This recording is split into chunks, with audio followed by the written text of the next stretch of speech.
नमस्कार मंडळी, कसे आहात? मजेत ना? मजेतच असायला पाहिजे. मी जयश्री तुमचं अगदी मनापासून स्वागत करते आपल्या एका नवीन ब्लॉगमध्ये.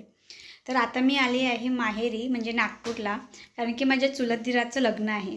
त्यासाठी आम्ही आलो आहो. कालच मी नागपूरला पोहोचले, मग थोडं सासरी गेली, कारण की माझ्या पुतण्याचा आणि जाऊबाईचा वाढदिवस होता. तिथनं आलो आम्ही आज. आणि आता रात्रीचे 10 वाजत आहे आणि आम्ही आता घरूनच निघत आहोत, कारण की माझे सासू सासरे आहे ते गावी गेले आहे, जिथनं नवरदेव निघणार आहे.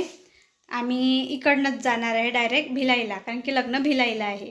त्यामुळे नवरदेव तिकडून येणार आहे आणि आम्ही इकडनं जात आहोत. तर चला मग तुम्ही पण बघा कसा आमचा प्रवास होतो आणि कसं लग्न होते. तर त्यानंतर आम्ही पोहोचलो नागपूरच्या इतवारी रेल्वे स्टेशनवर, कारण की माझ्या मोठ्या 2 ननदबाई पण आमच्यासोबत ट्रेननी येत होत्या, तर त्यांची पण आम्ही वाट पाहत होतो.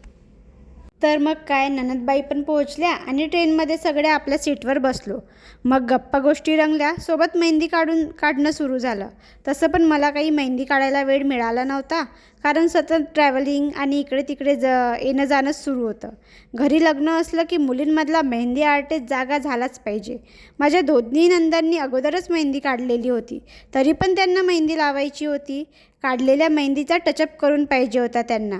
मेकअपचा टचअप तर ऐकला होता, पण मेहंदीचा टचअप पहिल्यांदा पाहत होती.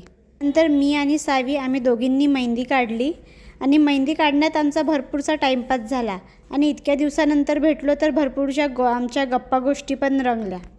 आणि सर्वांचा डोळा लागलाच होता तर आमचं डेस्टिनेशन भिलाई आलं. मग काय, झोपेच्या नशेतच ट्रेनमधनं बाहेर निघालो. थंडी तर चांगलीच होती, त्यामुळे सावीला ब्लँकेटमध्ये गुंडाळूनच बाहेर आणलं. स्टेशनच्या बाहेर निघालो आणि थंडी जास्तच होती, तर काय, चहाची चुस्की तर मारलीच पाहिजे. तेवढ्यात माझे चुलत दीर आम्हाला कार घेऊन घ्यायला आले. सगळे कारमध्ये बसलो आणि आमची कार निघाली लॉनच्या रस्त्याने आणि डायरेक्ट जाऊन थांबली ती जलाराम वाटिका लॉनसमोर.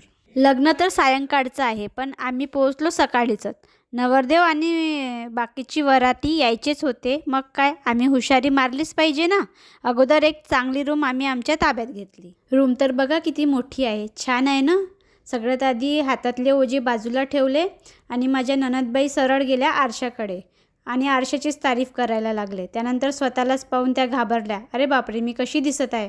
सकाळी पोटात कावडे तर ओरडतच होते. मग काय, बाकीची वराडी पण आली, तर मग आम्ही मस्त गेलो नाश्ता करायला. नाश्त्यामध्ये इडली मेदूवडे होते, त्यावर छान ताव मारला. आणि मी बघा 2-2 प्लेट घेऊन, जसं काही मी कधी खाल्लंच नाही काही. तसं काही नाही, 1 प्लेट सावीच्या बाबाची होती, कारण की ते पाणी आणायला गेले होते. हे बघा आमचे ग्रूम आणि ब्राईड. फुलांची हळद सुरू झाली होती आणि आम्ही सगळे पिवळ्या कपड्यांच्या वेशात तयार झालो. मग काय, केला नवरी नवरदेवावर फुलांचा वर्षाव. मागोमाग बाकीची गँग आली आणि नवरी नवरदेवाला आशीर्वाद दिला. नवरी नवरदेवाला माहीत नाही डोळे आले होते की काय, आजकाल गॉगलच लावून बसतात. नवरदेव आणि माझी दीर वहिनीच्या नात्याने मजाक सुरू होती. मग तिकडे हळदीचा कार्यक्रम सुरू होताच आणि इकडे आमचा पण कार्यक्रम सुरू झाला. आम्ही ननद आणि भावजा रील बनवायला लागलो. त्यानंतर सायंकाळी लग्नासाठी आम्ही असे छानसे तयार झालो. कशी दिसत आहो आम्ही ते नक्की सांगा. नंतर आम्ही सगळे मिळून मारुतीच्या मंदिरात गेलो, कारण तिथे नवरदेवाला पूजा करायची होती. ती पूजा वगैरे केली आणि तोपर्यंत माझ्या सावीने इकडे घोड्यावर बसायची हौस पूर्ण करून घेतली. नंतर मंदिरापासून ते लॉनपर्यंत मस्त आम्ही डीजेवर डान्स करत गेलो आणि सुरुवात बघा आमच्या नवरदेवानीच केली. मस्त घोड्यावर बसून त्यांचा डान्स सुरू होता आणि इकडे आमचा पण मग जोरदार डान्स सुरू झाला. आधी सावीने थोडा वेळ डान्स केला, पण मग तिचं होतं की नाही, आता मी नाही करत, माझे पाय दुखत आहे. म्हणून मग तिला गोदीवर घेतलं आणि मग मस्त आम्ही असा डान्स केला. इकडे या बहीण भावांच्या अंगात जणू डान्सचा किडाच संचारला. गोल गोल फिरू फिरू त्यांचा डान्स सुरू होता आणि मस्त आपल्या धुंदीतच सगळे गोल गोल गोल गोल फिरून मस्त डान्स करून राहिले होते.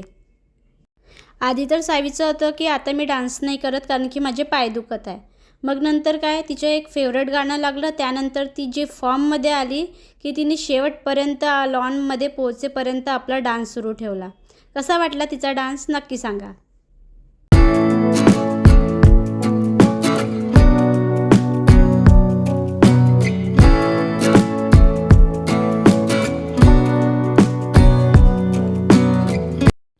त्यानंतर आम्ही लॉनवर पोहोचलो. तिथे नवरदेवाने मस्त डान्स केला आणि त्यानंतर नवरदेवाचं स्वागत वगैरे झालं आणि आम्ही सगळे लॉनमध्ये पोहोचलो. त्यानंतर आमची नवरी आली. नवरी पण खूप छान दिसत होती. सिंपल लुक केला होता पण खूप सुंदर दिसत होती. त्यानंतर मग सगळे स्टेजवर गेले आणि मग तिथे त्यांचं मंगलाष्टक वगैरे सुरू झालं.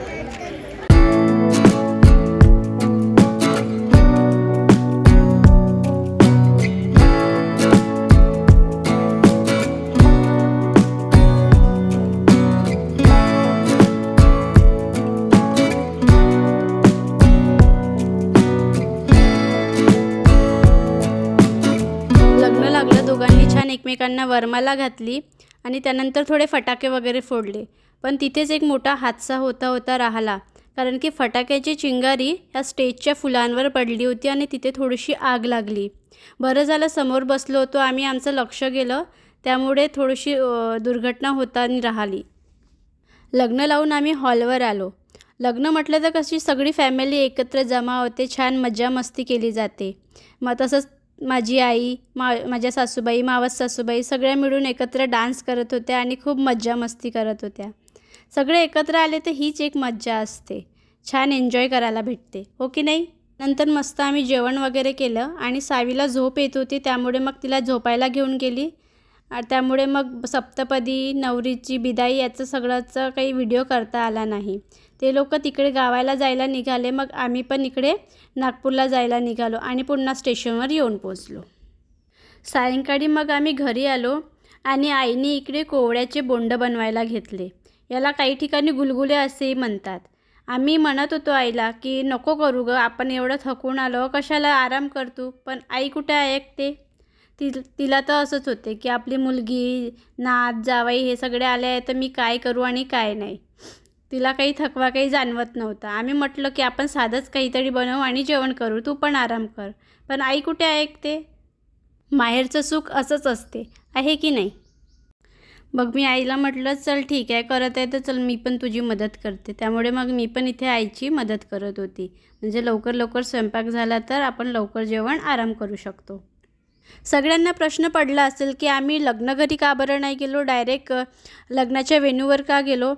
कारण की आईला सोडलं तर माझ्या मोठ्या नंदा, सावीचे बाबा, मी, आम्हाला बसचा किंवा कारचा प्रवास खूप दूरपर्यंत आम्ही करू नाही शकत. आणि नवरदेवाच्या गावावरून लग्न हे भिलाईला होतं, ते खूप दूर होतं. म्हणजे कमीत कमी 5-6 तास यायला लागत होते. त्यामुळे इतक्या दूर तर आम्ही बस किंवा कारने येऊ शकत नव्हतं. म्हणून मग आम्ही डायरेक्ट लग्नाच्या वेन्यूवर जायचा निर्णय घेतला आणि माझे सासू सासरे आहे हे लग्न घरी गेले आहे. तर मस्त स्वयंपाक झाला, आम्ही जेवणं वगैरे केले आणि मग मी पुन्हा पॅकिंग करायला बसली. पॅकिंग कशासाठी ते सांगतेच. लग्न तर झालं पण आता दुसऱ्या दिवशी रिसेप्शन होतं. त्यासाठी मग आम्ही सगळ्यांनी पुन्हा स्वतःच्या गाड्यांनीच गावाला जायचं ठरवलं. त्यासाठी मग मी इथे पॅकिंग करायला बसली, कारण की सकाळीच आम्ही लवकर निघणार आहोत. चला तर मी आता पॅकिंग करून घेते आणि उद्या पुन्हा भेटू एका नवीन व्हिडिओसोबत. तुम्हाला व्हिडिओ आवडला असेल तर व्हिडिओला लाईक करा, शेअर करा आणि आपल्या चॅनलला सबस्क्राईब करा. भेटूया पुढच्या व्हिडिओमध्ये. तोपर्यंत बाय.